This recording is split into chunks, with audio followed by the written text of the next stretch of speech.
Hi everyone, it's Miss Rossi. Today we're going to be finishing our collages based on Claude Monet. What you'll be needing today is your Claude Monet papers from last week, so you should have your 2 coffee filters that we colored in to make our flowers. We should have our background paper that we colored to look like water. And then we should also have an extra white piece of paper that we're going to use today to make some lily pads. We're also going to need a pencil, an eraser, some glue, a scissor, and something to color with. I'm going to use crayons today, but you can use whatever you have at home to add color. To start, I'm going to put everything to the side except for my white piece of paper and my pencil, and I'm going to start by drawing a nice big lily pad on my white paper. You can decide if you want 2 smaller lily pads or 1 larger one. I'm going to draw 1 nice big one because I think I'm going to have 1 large flower on my paper too. So I'm going to start by drawing almost like a circle. So I'm going to start going all the way around nice and big at the center of my paper. But once I come up towards this one side, I'm going to stop instead of connecting that line. And I am going to bring my line in towards the center of my circle to make almost like a triangle shape. And now my circle that I was drawing looks almost like Pac-Man. And that's kind of like the same shape as a lily pad. So that's what we're gonna go for today. Once you like the way that your lily pad shape looks, you can grab your crayons and we're going to start to color it in. Today we're going to mix some different colors as we color in our lily pad. So I'm going to grab some yellows, some light greens, and some dark greens. That looks like it's going to work well. I'm going to start with my dark green, and I'm just going to outline the shape of my lily pad. So I'm just going to trace right over my pencil lines, just so it's a little easier for me to see. And that's going to help me when I want to start coloring it in. So I know I can stay inside the lines better now that I can see them. And if you don't trace it perfectly, it's no big deal because we are going to be cutting this out later. So we can always fix it once we are cutting. Just going nice and slow with my crayon all the way around the edge so it's nice and dark. Now I'm going to grab my yellows. I think I'm going to take my lighter yellow first. I want the center of my lily pad to be a little bit lighter than the edges. So I'm actually going to take my yellow, and with this super light yellow that I have, I'm going to color only in the center of my lily pad. So I'm coming around to the sides and coloring in that middle section. I'm not bringing my color all the way to the edge. I'm leaving some white space there and just filling in the middle with my yellow. I want my lily pad to look like it's lighter in the center and darker around the edges. So I'm going to layer and mix my crayons today as I am coloring it in. Now I can move on to my darker colored yellow. And with this, I'm going to color a little bit on top of my light yellow and also go a little bit further out to get closer to the edge. Now I'm not coloring perfectly. I am leaving some white space as I'm coloring, almost like a controlled scribble. I'm not scribbling back and forth all over the place, but I'm not fully filling in my lily pad with this one color. Because we're going to go back in with some greens later on and kind of blend our colors together a little bit. That looks good. Now I'm going to go in with my lighter greens, and I'm going to do the same thing. I'm going to fill in on top of the yellow that I just used and bring that green out a little bit closer to the edge. So as we're getting closer and closer to the edge, our colors are going to start to get darker and darker. I can move on to my next darker green, and I'm still overlapping those yellows a bit and getting closer and closer to the edge of my lily pad.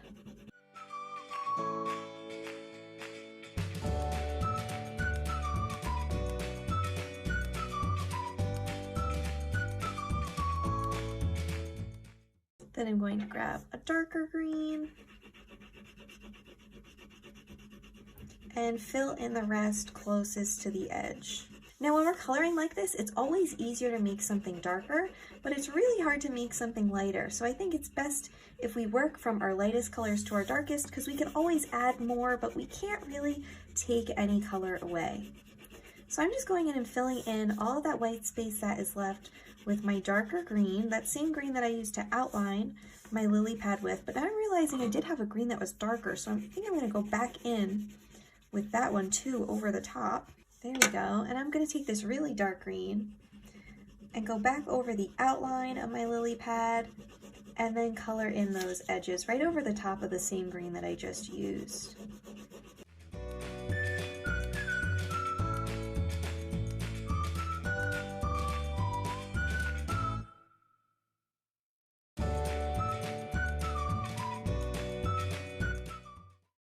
now I want to start blending my colors together. So I'm going to take this medium colored green and I'm just going to bring that in over the top of my yellows so they start to get a little bit darker. This is going to start to help blend my green color into my yellow color that I had in the center. So I'm actually going to color that nice and lightly almost over the entire thing. You might be able to see your coloring lines as you're drawing, and we do want to keep some of that texture. If you remember looking at Claude Monet's paintings, he was showing his brush strokes, he was showing big dabs of paint, so it is okay if you can see some marks as you are coloring. Impressionists loved mark making and adding texture. Now I'm going to take that darker green as well and do the same thing. So I'm just going to color right over the top and very lightly bring that green in closer towards the center, right on top of some of my yellow spots. So this is blending my crayon colors together. Now I'm getting some more greenish yellow tones as I color on top of my yellow a bit. And I'm getting some nice texture where my colors are mixing together. And I'm just lifting up on my crayon as I get closer to the center. So I'm coloring lighter as I get closer to the center.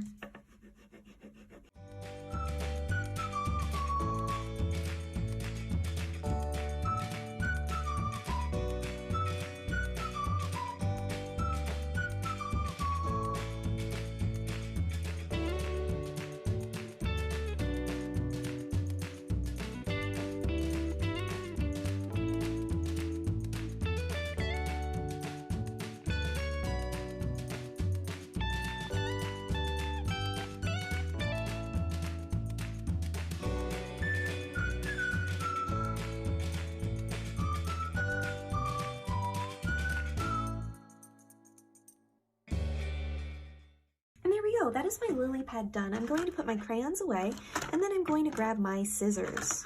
With my scissors, I'm just going to carefully cut out my lily pad along that border line that I drew. As I'm cutting with my scissors, my helping hand, my hand that is not holding the scissor, is turning and moving my paper to guide my scissor, and my other hand holding the scissor is just opening and closing in the same spot. As I'm cutting, I'm making sure that my helping hand is nice and far away from the end of that scissor. I don't want to cut my fingers by accident, so I'm being extra careful. There we go. I can throw out my scraps and put my scissor away. And now I can start to put my collage together. So I have my lily pad, I have my coffee filters, and I have my background paper, my water for our water lily pond. I'm going to start with my lily pad and I'm going to decide where I want to glue that on my paper. I think I'm going to put mine kind of towards the bottom down here. You could put yours wherever you would like. I'm just going to put some glue on the back. That should be good. And I am just going to stick that down right here towards the bottom. But again, you could put yours wherever you would like. I'm going to give it a nice little massage on my paper so I know that it sticks. And I'm going to grab my coffee filters next. Now this is going to get a little tricky. We're going to turn our coffee filters into a flower. Now you can make one big flower using both of your coffee filters, or you can make two smaller flowers. It's up to you. So to make our flower, I'm going to hold my hand so that my fingers make an O shape. So I have my thumb and my fingers coming together to make like a big circle. I'm going to lay my coffee filter on top and just use my other hand to push it in towards the center, and then I'm going to squeeze my fist together so I close my coffee filter into my fist.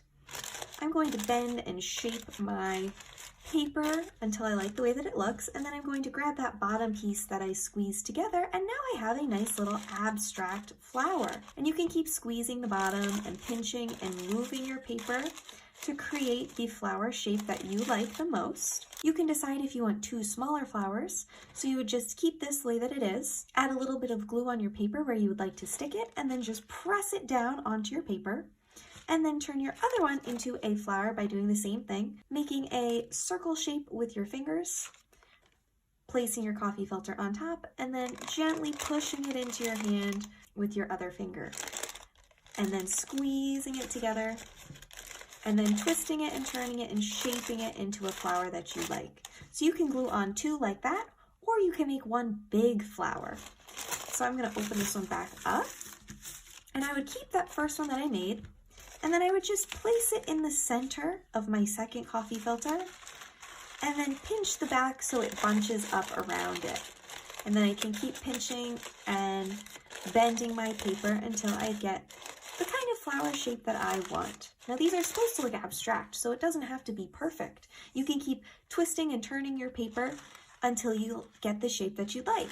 You can also keep opening it up and doing it over if you don't like the way that your flower looks. You could just flatten it back out, make the shape with your hand, gently push it through, and then squeeze to make a new flower shape. All right, I think I'm going to make mine one big flower. So I'm going to put a little bit of glue inside my second coffee filter just so it sticks a little bit better. Then I'm going to stick my first flower right on that glue, pressing it down so I know that it's going to stick. And then I can pick it up, pinch it from the back, and twist it together until I like how it looks. I like to really bunch mine up so it looks like it has a lot of petals on it. I like the way that that looks. So I am going to decide where I want to put it on my paper. I think I want mine up here in this corner, so I am going to put a little bit of glue where I want it to go. You can even put a little bit of glue on the back if you want, so you know it's going to stick. And then I am just going to press it onto my paper. And as you're pressing it and gluing it down, you can even change the shape and squeeze it and bunch it up together to make it look however you would like. You can fluff it up from the center, you can squeeze in the sides. You can really make your flower look however you would like. I'm going to put the cap on my glue stick, and now my Monet collage is finished. So we have all of these different great aspects of texture on our paper. We had those crayon lines in the background with our watercolor to create the pond that our lily pad and our flower are floating on. We have those crayon lines as we mix together our colors while coloring in our lily pad. And now we have this great flower that is sticking up and out from our paper to create a totally different texture than the rest of our smooth and flat paper that we have. Once you're done with your project, you can upload a photo or video of it on my Canvas page. I can't wait to see all of your beautiful abstract collages that you guys have created. Try your best, have fun, and get creative, and I'll see you soon. Bye!